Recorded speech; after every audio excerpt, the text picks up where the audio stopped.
बिस्मिल्लाहिर्रहमानिर्रहीम। इय्याका नअबुदु व इय्याका नस्तईन। अल्लाह ताला की रहमत, करम, फ़ज़ल और शुक्र के साथ अभी ऑलमोस्ट सुबह के कोई 5-1 बज रहे हैं और मैं रिक्वेस्ट बहुत ज़्यादा थी ओब्स की कि कुछ ऐसा प्लान बता दें, फाड़ू तरीका बता दें जिससे जो है ना वो ओब्स अच्छी सी क्लियर हो जाए। देखिए बहुत से लोग जो है ना वो अभी ये कह रहे हैं कि नहीं जी अब थोड़ा सा रेस्ट कर लें, ये कर लें, वो कर लें। तो मेरी जान मैं आपको यही बताना चाह रहा हूँ अगर ओब्स की तैयारी आपने ना की स्पेशली फ़ीमेल्स तो आपका एग्ज़ाम अच्छा नहीं होगा।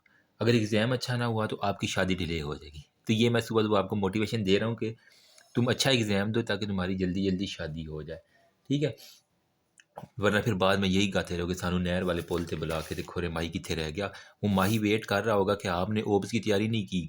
3 छुट्टियाँ हैं तो 3 छुट्टियों में 2 दिन मस्ती मार ली और आखिरी दिन पास पेपर करने बैठोगे तो नहीं होगे मेरी जान। ठीक है? तो यहाँ पे मैंने कुछ तरीके लिखे हैं ओवरऑल आपके 70 मार्क्स आने हैं। उसमें से 35 एमसीक्यूज़ हैं और 7 एससीक्यूज़ हैं, 7 5 35 मतलब छोटा-सा पेपर है, कोई इतना बड़ा नहीं है। अभी भी सुबह-सुबह देखे यार मुझे कमेंट्स आ रहे हैं कि आपके जो पीडीएफ है ना उससे बड़ी हेल्प हो रही है। लोगों को बिलीव मी डर्टी निमोनिक्स जो हैं जो मैंने पीडीएफ में बताए हैं, ठीक है? उससे काफ़ी जो है ना वो उनकी हेल्प हुई है और वो बार-बार जो है ना मैसेजेस कर रहे हैं। अच्छा जिनको ना गायनी ओब्स की पीडीएफ चाहिए ना, तो वो यार आ जाना मेरे चैनल की प्लेलिस्ट के ऊपर उधर जो मैंने ये बनाई है ना नगट्स वाली वीडियोज़, तो उसके अंदर मैंने ये देखो ओब्स में ये जो है ना एक लड़की की जो है ना पिक्चर लगी हुई है, पता नहीं ये कौन है मुझे नहीं पता, ठीक है? तो इधर जो है ना वो मैंने सारे डर्टी निमोनिक्स बनाए हुए हैं, ठीक है? Sorry for my dirty mnemonics लेकिन ये है कि जितना गंदा निमोनिक उतना अच्छा पेपर मेरा तो यही कॉन्सेप्ट है एमबीबीएस के अंदर, ठीक है? जो जितने गंदे निमोनिक बना लेगा वो उतनी जल्दी एग्ज़ाम को ईज़ी कर लेगा, इतनी जल्दी क्लियर कर लेगा।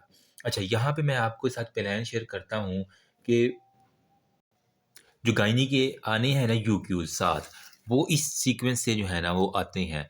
यूएचएस की फ़ॉलो ना करना कि फ़लाँ में से इतने आने हैं फ़लाँ क्योंकि यूएचएस फ़ॉलो ही नहीं कर रहा अपना जो उसने दिया हुआ है ना कि हम इतने यहाँ से क्योंकि लास्ट अगर आप सर्जरी का पेपर देखें तो 5 क्वेश्चन जीआईटी से आ गए हैं और यूरोलॉजी से सिर्फ 1 क्वेश्चन आया हुआ है। तो वो मतलब यूएचएस फ़ॉलो ही नहीं करता, वो निग्लेक्ट किए जा रहा है। वो कह रहा है कि पूरा सिलेबस पढ़ के आओ मैं हमें कहीं से भी पेपर ले लूँगा। फिजियोलॉजी ऑफ प्रेगनेंसी इसमें से हमारे पास एक एससीक्यू और 2 एमसीक्यूज़ आ रहे हैं। एंटीनेटल केयर और इन्वेस्टिगेशन में से एक एससीक्यूज़ और 7th एमसीक्यूज़ है, ठीक है? तो इसको जो है ना वो आपने टॉप प्रायोरिटी लिस्ट पे रखना है। मेरा यही कॉन्सेप्ट है कि अगर आप यूएचएस की हैं ना, तो आपके पास गोल्डन चांस है एमसीक्यूज़ को ग्रैब कर लो, एससीक्यूज़ में आप जो है ना वो थोड़ा-सा अच्छा परफ़ॉर्म करके डिस्टिंक्शन ले सकते हो। इंशाल्लाह मेरी दुआ है सब लोग करें। तो एंटीनेटल केयर में अच्छे से करो, ठीक है? 7 क्योंकि इसमें 7 एमसीक्यूज़ आ रहे हैं। इसमें से हमारे पास 2 एमसीक्यूज़ आ रहे हैं, ठीक है? फिर हमारे पास assessment of the fetal well being है। तो इसके अंदर से भी मेरी जान हमारे पास 7 एमसीक्यूज़ आ रहे हैं। तो अगर ये 2 चैप्टर आप अच्छे से इनको ऊपर जो है ग्रैब कर लोगे, 14 एमसीक्यूज़ आपके ये हो गया, 35 में से 14 एमसीक्यूज़ रिमेंबर और हमारे पास कितने 2 जो है ना यूक्यूज़ हो गए। तो पेपर आपका ऑलमोस्ट पास होने के करीब पहुँच गया, सिर्फ़ ये 2 टॉपिक्स के अंदर ही। ठीक है? बाकी हमारे पास रहेगा मेडिकल डिसऑर्डर और प्रेगनेंसी इसमें से मेरी जान सिर्फ़ और सिर्फ़ 4 एमसीक्यूज़ आने हैं। लेकिन ये 4 भी जो है ना वो आपको अच्छे से आने चाहिए। इमरजेंसी और पोस्टपार्टम डिसऑर्डर में हमारे पास 6 एमसीक्यूज़ आना है। ठीक है? फिर हमारे पास आ जाता है जी जो इंट्रापार्टम केयर है और नॉर्मल लेबर है। इसमें से 5 एमसीक्यूज़ आ जाने हैं। ठीक है? और बाकी हमारे पास एबनॉर्मल लेबर में हमारे पास कितने होते हैं जी 4 एमसीक्यूज़ जो है ना वो हमारे पास आ जाने हैं। तो ये कुल मिला के कोई 35 एमसीक्यूज़ बनती है। अब गोल्डन आप देख लो, एक ये चैप्टर है, एक ये इसकी टॉपिक है, एक ये एक छक्का मार दो, 2 जो है ना वो साथ-साथ के लगा दो, साथ में आपके 3 एमसीक्यूज़ क्लियर हो गए और 14 और 6 कितने हो गए हैं? ये कुल 20 एमसीक्यूज़ जो यहाँ से 3 इन तीनों को पहले कर लो, ठीक है? क्योंकि यहाँ पे बाकियों को जो है ना वो साथ-साथ आप कर लेंगे। तो अब आपके पास मेरी जान है 3 दिन है, ठीक है? मतलब 3 डेज़ किस तरह बनते हैं, एक आपका आज का सैटरडे का है, ठीक है? फिर आपका संडे है और फिर आपका जो है ना वो मंडे का डे है। ऐसे ही मुझे जहाँ तक डेट शीट का पता चला है वो ये है, ठीक है? तो अगर मैं हूँ तो मैं क्या करूँ? मैं सैटरडे और संडे वाले दिन जो है ना, वो क्या करूँ मैं सारे का सारा सिलेबस कवर कर लूँ। लोगों ने क्या किया हुआ कि पहले दिन ये, दूसरे दिन ये, तीसरे दिन नहीं। आखिरी दिन हमेशा आपने रिवीजन के लिए रखना होता है। अगर पढ़ना अहम है लेकिन रिवीजन उससे भी ज़्यादा अहम है, ठीक है? जो पढ़ लिया है वो भूल जाएगा जब तक रिवाइज़ नहीं करोगे, तो उसका वो मल्टीप्लाई बाय ज़ीरो हो जाता है। मेरा यही कांसेप्ट है, ठीक है? तो 2 दिन के अंदर जो भी आपने जितना भी अपना मटेरियल रखा हुआ है, जिसके भी लेक्चर सुने हुए हैं, ठीक है? उसको अच्छे से कर लो ताकि आपकी एक दफ़ा ना ग्रिप अच्छी हो जाए वहाँ पे टॉपिक पे। बाकी जो लोगों ने कहा होगा कि वीडियोज़ नहीं बनाई, यार असल में टाइम शॉर्टेज थी मेरे पास खुद भी, तो मैंने जो है ना ये ओब्स की एक प्लेलिस्ट है, उसके अंदर 3 वीडियो है, लेकिन ये है कि बहुत से टॉपिक कवर हो जाएँगे। 57 मिनट की है, 34 मिनट की है, 33 मिनट की है। तो ये 3 वीडियो हैं, शायद कुछ ना कुछ आपको ना एज मिल जाए। इसमें बहुत से मैंने इंपॉर्टेंट टॉपिक्स कवर करवा दिए हैं, ठीक है? बाकी जो है ना अल्लाह तौफ़ीक दे मुझे, तो थोड़ा-सा मैं खुद भी फ्री हो जाऊँ, तो इंशाल्लाह जो है ना वो आने वाली फाइनल ईयर के लिए कुछ ना कुछ ऐसा कर जाएँगे कि वो दुआओं में याद रखेंगे। ठीक है? अच्छा, अब करना कहाँ से है? जो तो ओल्ड स्टूडेंट है, मतलब जिन्होंने पहले पूरा साल पढ़ा हुआ है, ठीक है? तो वो तो जहाँ से पहली दफ़ा पढ़ा हुआ है, अब भी वहीं से जाके रिवाइज़ करना, कोई नई बुक ना उठा लेना, ठीक है? अलोंग विद आपने पास्ट पेपर जो है ना, उसको फिंगर टिप्स पे कर लेना है, ठीक है? मैं हूँ तो मैं क्या करूँ? मैंने यार ये आपके साथ जो है ना वो पीडीएफ ग्रुप के अंदर भी शेयर कर दिया है, ठीक है? ओब्स के। इसके लिए काफ़ी मुझे ना अच्छी जो है ना वो आई है, स्पेशल थैंक्स टू एजुकेटर 360, ठीक है? तो इसके अंदर जो एमसीक्यूज़ है, मैं कहता हूँ कि मैं हमेशा यही करता हूँ, एमसीक्यूज़ को पहले ग्रिप कर लिया करता था ना, ठीक है?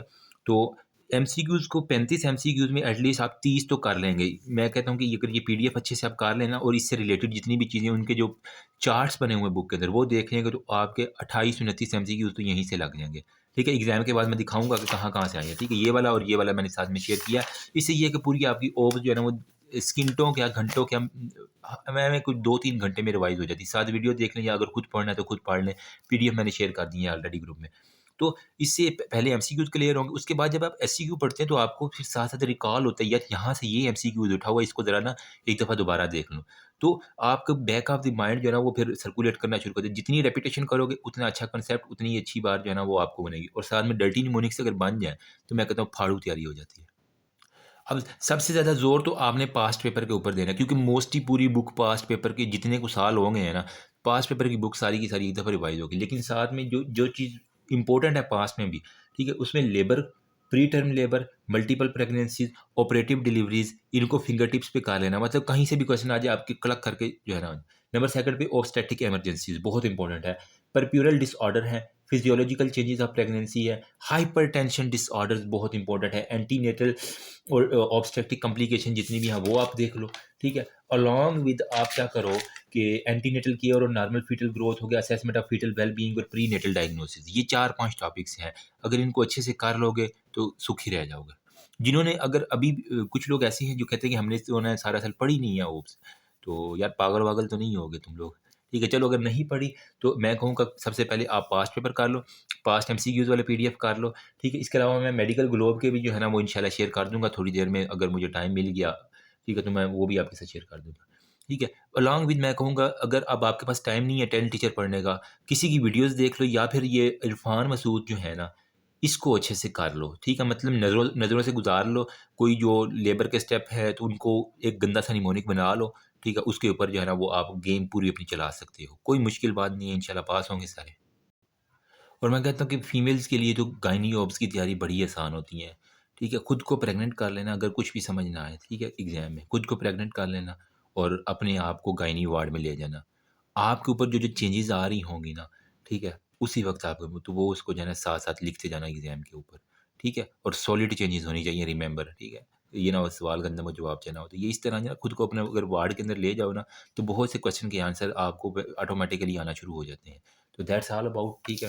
होपफुली कोई इतना प्यारा कैसे हो सकता है और फिर सारे का सारा कैसे हो सकता है? तो ये मैंने ओब्स के लिए एक बात लिखी है, ठीक है? तो या जल्दी-जल्दी जो है ना एग्ज़ाम क्लियर करो, ताकि आप सब लोगों की फाइनल ईयर के बाद शादियाँ, मुझे पता है बहुत से लोगों की जो है ना वो बातें पक्की हुई हुई होती हैं। ठीक है? गुड लक एवरीवन, दुआ में याद रखना। मिलते हैं अगली वीडियो में। अल्लाह हाफ़िज़।